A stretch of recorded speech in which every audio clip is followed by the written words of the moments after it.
Hello friends, welcome back to my channel unique learning. हम कर रहे हैं करंट अफेयर्स 17 जनवरी के। तो जब तक आप वीडियो को लाइक कीजिए, हम चलते हैं आगे।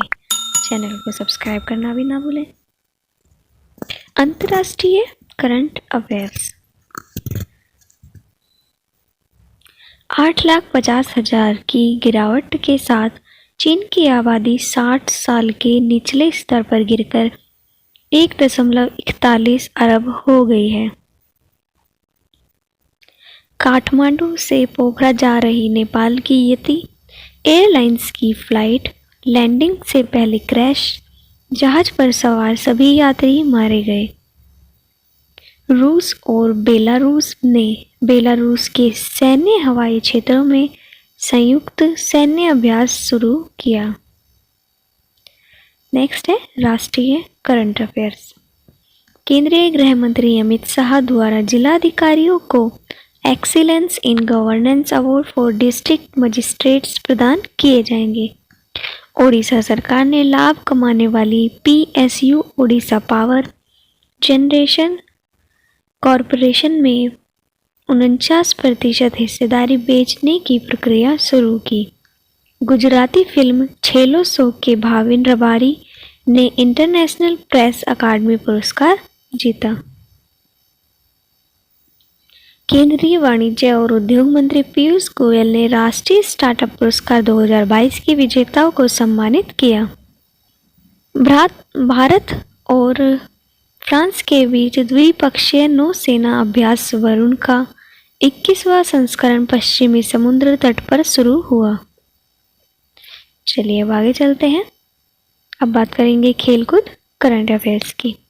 डेनमार्क के विश्व नंबर 1 विक्टर एक्सेलसेन और जापान की अकाने यामागुची ने मलेशिया ओपन में पुरुष और महिला एकल खिताब जीते। हॉकी विश्व कप 2023 से न्यूज़ है कि भारत और इंग्लैंड के बीच मैच गोल रहित ड्रॉ पर समाप्त हुआ। आर्थिक करंट अफेयर्स। भारत ने दिसंबर 2022 में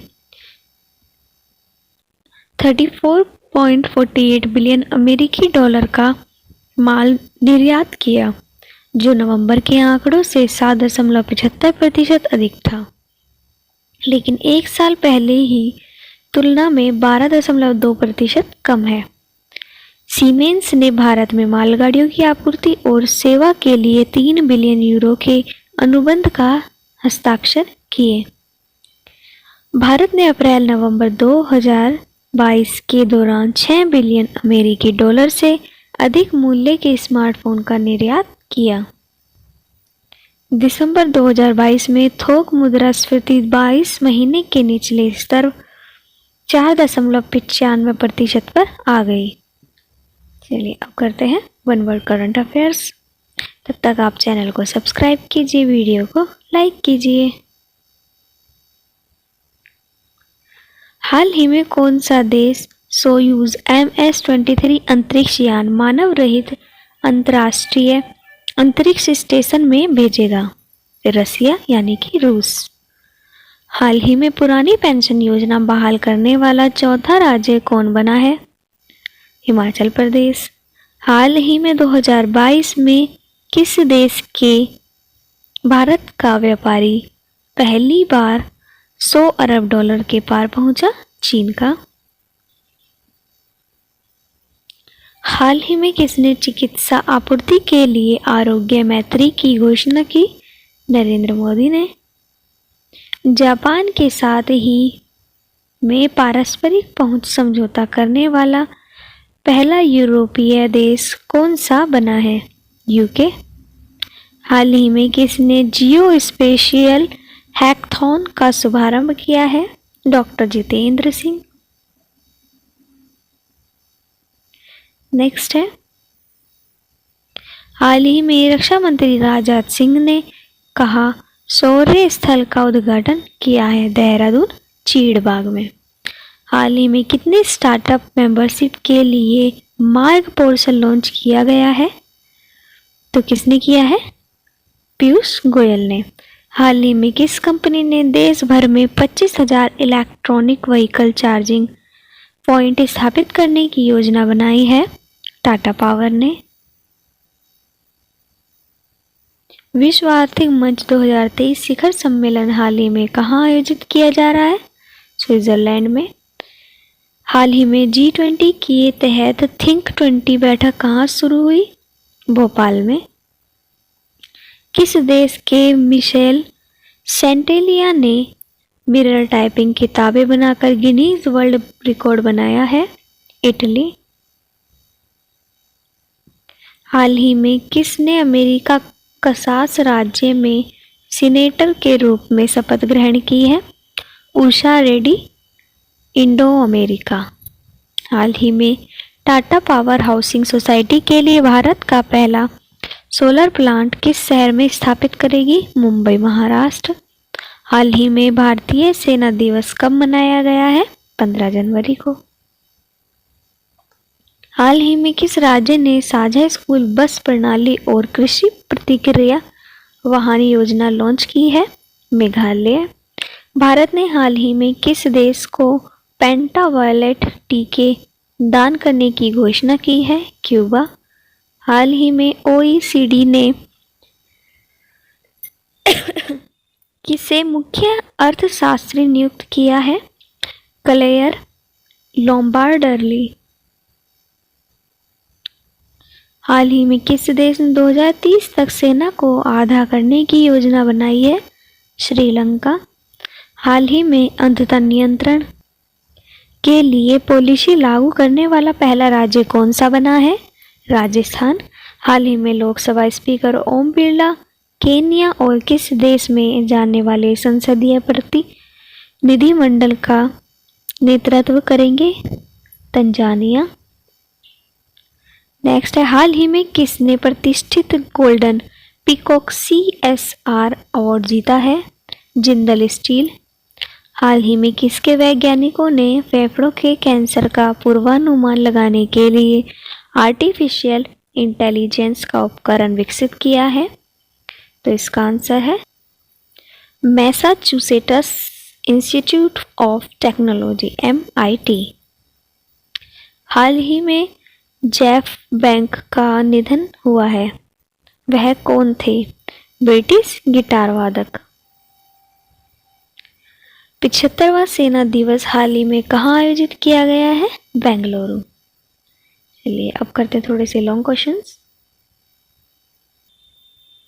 किस संस्था ने ग्रामीण स्वास्थ्य सांख्यिकी रिपोर्ट जारी की? स्वास्थ्य और परिवार कल्याण मंत्रालय। ग्रामीण स्वास्थ्य सांख्यिकी रिपोर्ट हाल ही में केंद्रीय स्वास्थ्य और परिवार कल्याण मंत्रालय द्वारा प्रकाशित की गई थी। इस रिपोर्ट से पता चला है कि देश भर में 6064 सामुदायिक स्वास्थ्य केंद्रों में आवश्यक सर्जनों और बाल रोग विशेषज्ञों की 80% से अधिक की कमी है।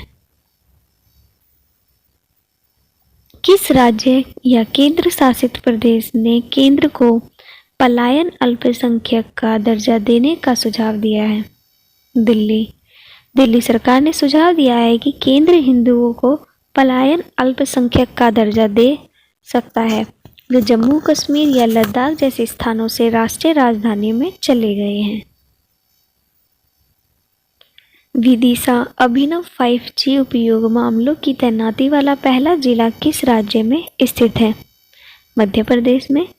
विदिशा मध्य प्रदेश का एक आकांक्षी जिला स्टार्टअप्स द्वारा पेश किए गए अभिनव 5G उपयोग मामलों की जमीनी तैनाती के लिए भारत का पहला जिला बन गया है। यह विदिशा जिला प्रशासन और दूरसंचार विकास केंद्र दूरसंचार विभाग की एक संयुक्त पहल है।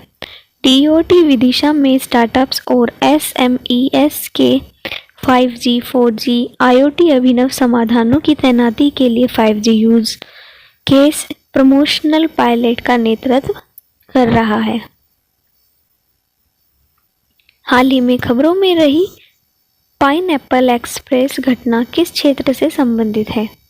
मौसम विभाग से। कैलिफोर्निया और वेस्ट कोस्ट के अन्य हिस्सों में वायुमंडलीय नदियों की एक श्रृंखला है जो वायुमंडल में लंबे संकीर्ण क्षेत्र हैं जो उष्णकटिबंधीय क्षेत्रों के बाहर अधिकांश जल वाष्प का परिवहन करते हैं। वायुमंडलीय नदियों को पाइनएप्पल एक्सप्रेस कहा जाता है, जब टेल एंड जहां नमी को वायुमंडल में खींच लिया जाता है, हवाई के पास यूएस वेस्ट कोस्ट की ओर शुरू होता है। किस सार्वजनिक क्षेत्र के बैंक ने किसान पुष्पक योजना के तहत गरुड़ एरोस्पेस के साथ भागीदारी की? Union bank of India. Chennai की ड्रोन स्टार्टअप गरुड़ एरोस्पेस ने यूनियन बैंक ऑफ इंडिया के साथ साझेदारी की है, क्योंकि 150 गरुड़ कृषि किसान ड्रोन को किसान पुष्पक योजना के तहत ऋण के लिए स्वीकृति मिली है। ड्रोन ऋण से किसानों को फसल उत्पादन के लिए भूमि रिकॉर्ड संचालन और उर्वरकों, रसायनों और कीटनाशकों के छिड़काव में मदद मिलेगी। Agri infrastructure fund scheme 150 drone अनुप्रयोगों का वित्त पोषण करती है, जो किसान समुदाय को लाभान्वित करेगी और 150 कुशल पायलट बनाएगी जो उद्यमी बनने के लिए संलग्न होंगे। तो ये वीडियो हमारे यहीं पे ख़त्म करते हैं। मिलते हैं नेक्स्ट वीडियो में। तब तक के लिए पढ़ते रहिए और आगे बढ़ते रहिए। चैनल को सब्सक्राइब कीजिए, वीडियो को लाइक कीजिए।